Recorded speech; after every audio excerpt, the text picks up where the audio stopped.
Welcome back. Previously, we were discussing in detail the Rochdale principles. Let us go through its progress through its period of operation.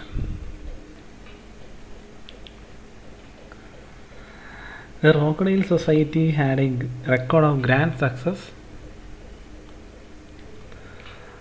In the beginning, the progress was very slow, but after 1 year, their membership increased to 74 with a working capital of £181.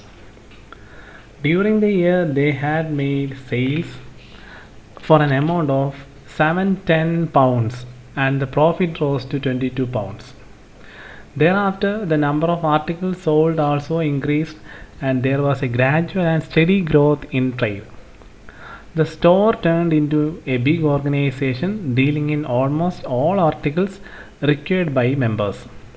Soon, the society entered the field of production and undertook more and more services. The society started a school to impart cooperative education and opened a library. In 1852, the first Industrial and Provident Society Act was passed, which gave legal sanction. Subsequently, the pioneers established a number of producer society. It played a leading role in establishing the Cooperative Wholesale Society in 1863. By the end of 1888, the store had 1,123 members and 3.4 lakh pound of share capital. Although there were hundreds of societies in the existence during that period, it was a Rochdale Pioneer Society which achieved tremendous success and provided continuous progress to the economic and social life of Britain. The achievement of pioneers was not only the running of a successful cooperative store, but also in founding a movement that was successful. They had a wide vision of serving the entire world and guiding the entire cooperative movement. It was also along the rules and principles of Rochdale Society that the cooperative movement developed in England. So, why they are called pioneers? Why the Rochdales were considered to be the best? Because Rochdale Pioneers was not the first of such a society established in England. Hundreds of societies were existing in England even before Rochdale Pioneers, because we have gone through some of the societies implemented by various philanthropists and economists. The reason to why the Rochdale Pioneers were considered to be the best, because the Rochdale Pioneers organized the first successful store in the country with a sound background and is still in existence. The principles adopted by them were the most outstanding, so that they formed the basics for internationally accepted cooperative principles pronounced by ICA. The pioneers who organized this store were renowned persons of that era, having association with different organizations. Their achievement in this field also made them famous. They gave a final shape to the stray experiments that were made in their field to a dynamic movement, which spread not only in England but throughout the world. It was they who organized a successful cooperative wholesale society in England, which gave a strong support to the retail stores and to the development of cooperation as a whole. Not only that, it also paved way for other philanthropists and economists to introduce the concept, because in the previous era there were many societies, but all those societies will be working very good or efficiently at the beginning, but later on it will be a failure. Rochdale Pioneers were the only one who succeeded in all these situations. So they not only provided a guideline as well, they also provided a confidence to the other persons to implement their ideas to the same cause. That is why they are called pioneers. Next one, let us discuss another category of persons that had contributed sufficiently towards the cooperative movement not only in England but also around the world. They were known as Christian societies. As the name suggests, it was based on Christianity concepts, religious beliefs, and principles. Just like Dr. William King, certain Christian economists and intellectuals called Christian socialists criticized the existing system on religious grounds, because in the previous movements or techniques they were not giving considerable importance to Christianity. The Christian societies believed that all the evils of the existing society were due to the neglect of Christian obligations and beliefs of man to man. The term Christian societies itself, according to them, was a challenge to the non-Christian socialists and the non-socialist Christians. They established self-governing workshops at different parts of England on an association basis. They provided to promote these associations by propaganda, initiative, and loans. Several associations were formed, but only few had a long life. The main reason for their failure was lack of cooperative knowledge, purpose, and attitude of members. The way by which these associations were organized was defective, and the members were not carefully selected. Above all, the worst mistake the organizers committed was that they advanced the capital for running the enterprise. A general truth is that it is the individual stake in the collective enterprise that creates a sense of responsibility and loyalty to the organization. The association had to face other difficulties like lack of credit facilities from suppliers of raw materials, competition, and difficulty in selling the products. In 1854, they started Workmen's College, where famous philosophers, economists, and cooperators delivered lectures to the workmen in night classes. Although the association promoted by Christian socialists were a success, they definitely proved that the success of an enterprise lies in the strength of character of its members.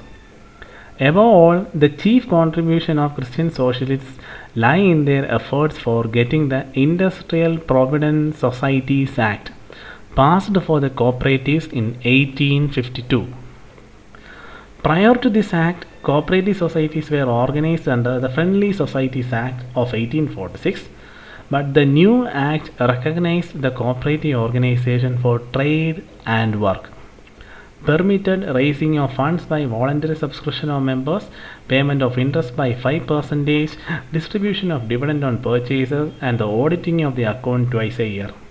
The Act restricted the facility of transferability of shares, and liability of members was kept unlimited. Moreover, there was no facility for federation. These were the guiding base for the implementation of Christian societies. Even though some of its methods and ideas were successful, others all went to failure. Still, Christian societies had implemented some ideas that paved the way for the cooperative movement in England as a whole and throughout the world. And their contribution led to the implementation of various acts. Just go through the acts that related to the Christian societies. After the introduction of Christian societies and their failure to some extent, the next one was Cooperative Wholesale Society.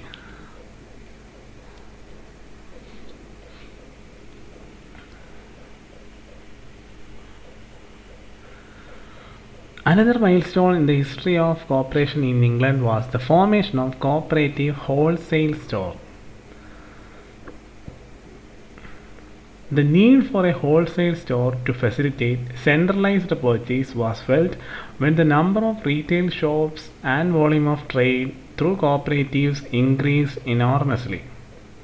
Moreover, one of the Christian socialists, Mr. E.V. Nick, had been advocating the establishment of such an agency of a federal type since 1850. This was furthered by the publication of the Co-operator and the organization of several conferences during the period 1860 and 61. Consequently, in 1862, the Industrial and Provident Act was amended. It was a great milestone in the field of cooperation.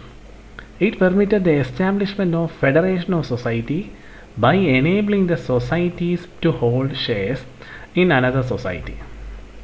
By amendment, the liability of members was made limited and the societies are debarred from doing banking business. Thus, in August 1863, the North of England Co-operative Wholesale Agency and Depot was registered, to which all the primary stores of the area was affiliated. It started business on 14th March 1864. In 1867, its name was again changed to Cooperative Wholesale Society. That's how the society was formed. By the end of the century, there was a network of branches to serve the retail society in order to avail the economies of large-scale trade. The buying depots even outside England were also set up. Slowly, Cooperative Wholesale Society started establishing production units, and in 1889 it started Cooperative Dairy. In 1900 it started Bacon Factory. Bacon Factory led to a dairy product, and in 1913 it purchased tea estates in Ceylon, and in 1957 a subsidiary society known as Cooperative Retail Services Limited was organized to establish retail stores where branches of Cooperative Wholesale Society were not in existence. Thus, Cooperative Wholesale Society became the largest cooperative production organization in England by owning more than 200 factories.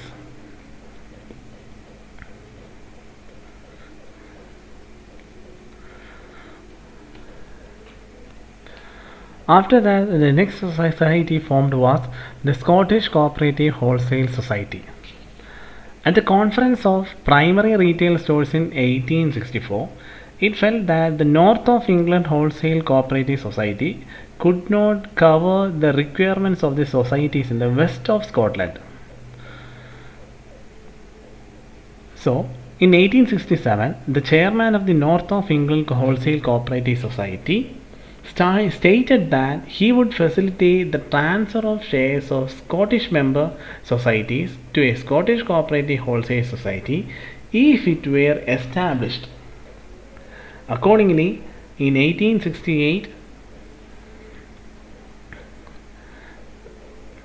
the Scottish Cooperative Wholesale Society was registered and it started functioning on 8th September 1868.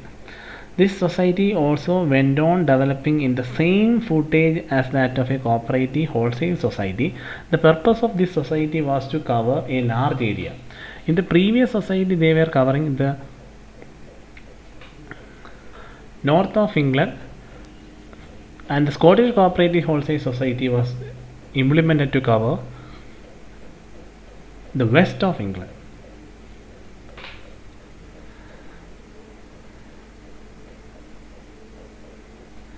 The peculiarity of this society is that it also engaged in retail trading. Thereafter, Scottish Cooperative Wholesale Society became the biggest cooperative enterprise in England.